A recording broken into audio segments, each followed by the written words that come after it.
E aí, galerinha, quanto tempo? Esse é o Covil do Narrador, eu sou o Giovanni do Monte e hoje eu quero falar sobre Dungeons and Dragons, quarta edição. Eu sei que é um jogo muito polêmico, que tem uma quantidade arregimentada de odiadores muito maior do que qualquer outro jogo ou qualquer versão de jogo que já existiu no Brasil ou no mundo. Eu sei que foi a versão de jogo mais polêmica da história, talvez, dos RPGs. Eu sei que tem gente que não considera que Dungeons and Dragons quarta edição é verdadeiro Dungeons and Dragons por conta de diversos conceitos que foram mudados na parte, digamos assim, de ideologia de jogo dentro da quarta edição em relação às edições anteriores. Sei que tem muita gente que não considera que é D&D por conta de mecânicas detalhadas, minuciosas, que foram alteradas, a maneira como a magia funciona, a maneira como conjuradores deixaram de ser os mais poderosos de todos os personagens, a maneira como todos os personagens se tornaram relevantes em combate. Tem gente que não considera que é verdadeiro D&D até por conta do fato de que não existem mais jogadas ativas rolando dados das defesas de fortitude, reflexos e vontade. Tem gente que não considera nem mesmo RPG, tem gente que considera que D&D quarta edição é um jogo de tabuleiro, né, um board game de guerra talvez, um board game de combate. Tem gente que chama pejorativamente de MMORPG de papel. Para todas essas pessoas eu quero pedir com muita educação que vocês ignorem esse vídeo porque ele não foi feito para vocês. Para todos vocês que acham que Dungeons and Dragons quarta edição não é D&D, ou que Dungeons and Dragons quarta edição não é RPG, ou que ele não merece crédito, eu peço que vocês ignorem esse vídeo, nem mesmo comentem, não curtam nem descurtam. Ignorem, existem outros assuntos no meu canal, existem outros assuntos no meu blog, existem outros assuntos na internet inteira. Vão atrás de um assunto que vocês gostem e não façam parte desse vídeo. Agora você que acha que o assunto é legal, você que acha que seria interessante discutir sobre Dungeons and Dragons quarta edição, fique aqui. Eu agora vou criar uma sessão neste canal para falar sobre esse jogo que há mais de 11 anos é uma paixão para mim. E com certeza é uma paixão para muitos jogadores no Brasil inteiro. Com vocês, a Terra dos Impérios Ancestrais, que já existia lá no meu blog, agora ganha a versão em vídeo aqui no canal.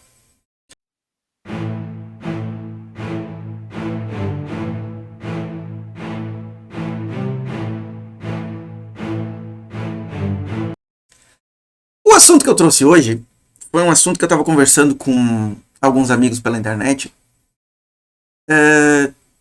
que é um assunto bem curioso. A quarta edição do Dungeons and Dragons trouxe uma possibilidade que eu não encontrei, pelo menos não facilmente acessível, em outras versões do jogo. Não sei se existem outros jogos similares, como no Old Dragon ou no Pathfinder, ou talvez no Tormenta 20. Não sei se existe. Eu sei que na quarta edição de Dungeons and Dragons existe o Senhor da Guerra, o Warlord. E o Senhor da Guerra é um personagem que te permite trabalhar a parte tática e estratégica das ações dos personagens do grupo durante combates. E existe uma estrutura específica de Senhor da Guerra que é muito curiosa, muito peculiar, e talvez tenha sido uma das coisas mais engraçadas da quarta edição de Dungeons and Dragons, porque você pode fazer um personagem que é um excelente tático, um excelente estrategista e que não luta. Você pode fazer um Senhor da Guerra preguiçoso, também conhecido como Lazy Lord. Eu vou mostrar para vocês uma ficha que eu fiz para dar uma brincada com o conceito. Para fazer essa ficha, eu recorri a um compêndio de regras que tem na internet disponível como substituto do antigo compêndio da D&D Insider, né? Foi feito por fãs, mas ele está super atualizado. Foi lá que eu encontrei uma grande parte dos poderes que eu utilizei para fazer essa ficha. E claro, eu já sabia da ideia, já sabia que a ideia existia, eu experimentei com ela. Sei que existe a possibilidade de ir progredindo ao longo de níveis, mas eu vou mostrar para vocês como funciona um Lazy Lord no nível 1. Estão vendo aí, né? Este é o Vlapnir. Ou até eu deveria ter buscado uma ilustraçãozinha para demonstrar como ele deveria se parecer. Ele foi criado entre Eladrins, em Feywild, ou na Agrestia das Fadas, e ele não é um gnomo comum. Ele foi criado para ser um nobre, por isso ele tem um antecedente nobre. Olhem esse detalhe interessante, é um senhor da guerra com força 8, a menor força possível para um personagem. Ele tem força 8. Tá? Graças à distribuição de pontos que eu fiz, eu coloquei 13 de constituição para que ele não seja completamente um pedaço de boneco para ser morto. E caprichei na inteligência dele. Os bônus dados ao restante do grupo, assim como qualquer tipo de ação que eu vá utilizar como senhor da guerra tático, estão condicionados à inteligência. Então eu fiz ele ter inteligência 20. Eu comecei com 18 e aí eu ganhei o bônus de inteligência da raça gnomo, tá ali. Eu fiz aqui no Word, eu estava sem nenhuma ficha preenchível, mas vocês vão ver. Aliás, esse nem é o Word, tá? Esse é o LibreOffice Writer do Linux. Vocês vão ver que isso é bem interessante, porque eu consigo anotar aqui todas as coisas que estão sendo somadas aqui. Eu tenho uma CA19 por conta de um gibão de peles e a inteligência. Na quarta edição, teve também muita gente que criticou isso. Na quarta edição, a inteligência pode ser colocada somada com a CA quando você tem armaduras leves. Por quê? Porque se presume que pessoas inteligentes sabem se posicionar em combate e antecipar as ações dos seus inimigos. Não por instinto e agilidade, como faz a destreza, mas por antecipação. Tá? Digamos assim, por astúcia. Então eu tenho aqui, acho que a minha maior vulnerabilidade é a fortitude, que eu tenho só 12. Tenho 15 de reflexos, 13 de vontade. Mas isso aqui não é o interessante, tá? Estou mostrando só para vocês verem que eu fiz a ficha completinha.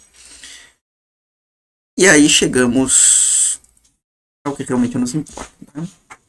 Eu tenho a presença de comando tática, que é a presença de comando disponível no livro de jogador 1. E sou líder de combate, também com as regras do livro de jogador 1. Acrescentei o tema nobre, que estava disponível nas revistas Dragon. E também um antecedente, porque você pode combinar temas e antecedentes. Eu coloquei 2, um deles apenas está me dando benefício, que foi no caso criado por outra raça. Então eu acrescentei arcanismo como perícia de classe. Isso é só para dar um flavor, não tem nada a ver com combar o personagem, tá? Aqui está uma característica interessante. Eu tenho o talento assalto tático, que beneficia os meus companheiros de grupo quando eles utilizarem pontos de ação, exatamente como lá a minha presença de comando tática. Tá? Agora é que vem a real definição desse personagem como Lazy Lord. Os seus poderes. Nem um poder de Lazy Lord faz ataque. Eu não ataco, eu só mando, peço, sugestiono, grito, fico incentivando a galera. Então, eu tenho aqui o ataque básico corpo a corpo registrado só para o caso de, né? Mas o que eu tenho de fato, de interessante aqui? Eu tenho o golpe do comandante, que faz um aliado realizar um ataque básico corpo a corpo contra o meu alvo. E eu tenho que estar em alcance de corpo a corpo aqui, tá? Isso aqui é um pouquinho arriscado para um personagem que tem poucos pontos de vida, mas faz parte. O que eu vou preferir vai ser o dirigir o ataque. Esse aqui é um poder que veio no Martial Power 2. Ele me permite estar à distância e realizar mais um comando para um aliado, fazendo um ataque básico, que não precisa ser de corpo a corpo, contra um inimigo em questão. O inimigo que eu vou escolher a até 10 quadrados de mim. Então isso aqui vai ser a minha ação principal como Lazy Lord, ficar mandando ataca aquele cara, ataca aquele cara. Aí temos um poder por encontro, que é o desvanecer dos gnomos, que favorece muito, porque se eu for atacado e for sofrer dano, eu fico invisível. Esse aqui é o ataque. Tá? Ou até o fim do meu próximo turno. Isso aqui é muito interessante para eu sair da reta. Tirar o meu da reta é muito importante. A presença nobre é um poder também que combina muito com o Lazy Lord, porque me permite fazer com que um ou dois aliados ajustem 2 quadrados com uma ação livre e eles recebem bônus nas suas defesas até o fim do meu próximo turno. Também tem muito a ver com o conceito. Palavra de inspiração, poder clássico de Warlord. E aí temos o poder por encontro que eu realmente escolhi para o nível 1, que é a Ordem Provocativa. É um poder de explosão contígua 5, que significa que no alcance de 5 quadrados eu não vou sofrer ataque de oportunidade, não sofro esse risco. Um aliado que possa me ouvir e possa me ver pode realizar uma investida com uma ação livre. E ele vai receber mais 1 de arma de dano. E quando eu coloquei esse poder aqui, eu estava pensando num personagem da minha campanha de Telegram, que é o Al-Haj, que é o personagem do Davi, que ele é um Ranger com Marauder's Rush. Então, imagina o quanto esse Lazy Lord beneficia os personagens ao permitir, por exemplo, que um bárbaro ou que um Ranger que tenha essa ideia do Marauder's Rush, por exemplo, de dar carga e fazer estrago, eu beneficio muito com a ordem provocativa. Isso é muito legal. E aí tem o poder diário, surpresa destrutiva, que ele na verdade é ele contém um subpoder, que é o ataque da surpresa destrutiva, que eu concedo a um aliado. Isso é demais, olha só que legal. Ele é um ataque que vai ser feito com uma ação livre pelo meu aliado. Pode ser de arma corpo a corpo ou à distância. Ele vai poder ajustar 2 quadrados. E aí ele realiza um ataque usando força ou destreza contra reflexos, a escolha dele. E se ele acertar, ele causa 3 vezes o dano da arma mais o seu modificador no dano. E se ele fracassar, ele causa metade do dano. O que eu mostrei aqui?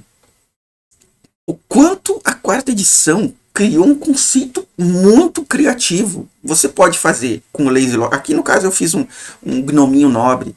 Mas eu poderia fazer uma princesinha do tipo bem daquela coisinha dos romances piegas lá. A que precisa ser salva, sabe? E tem os seus heróis à sua volta a protegendo, né? Uma coisa bem April O'Neil com as tartarugas ninja, daria para fazer. Ela fica gritando socorro e todo mundo vem ao seu socorro e age com grande agilidade na defesa dela.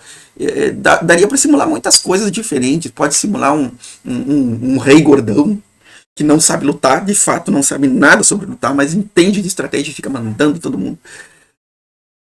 E esse conceito criativo que é o Lazy Lord, só a 4ª edição permitiu. E para isso eu sou muito grato à 4ª edição. E esse era o assunto que eu tinha para trazer para vocês. Um conceito que eu acho bacana, que só a 4ª edição teve no Dungeons and Dragons, pelo menos que eu conheça. Se você ficou aqui, conhece outras edições, manja bem de outras edições, e sabe que existe a possibilidade de fazer um Lazy Lord em outra edição, fala para mim aí nos comentários. Curta esse vídeo, compartilhe se você achou legal, e vamos voltar à Terra dos Impérios Ancestrais num próximo vídeo.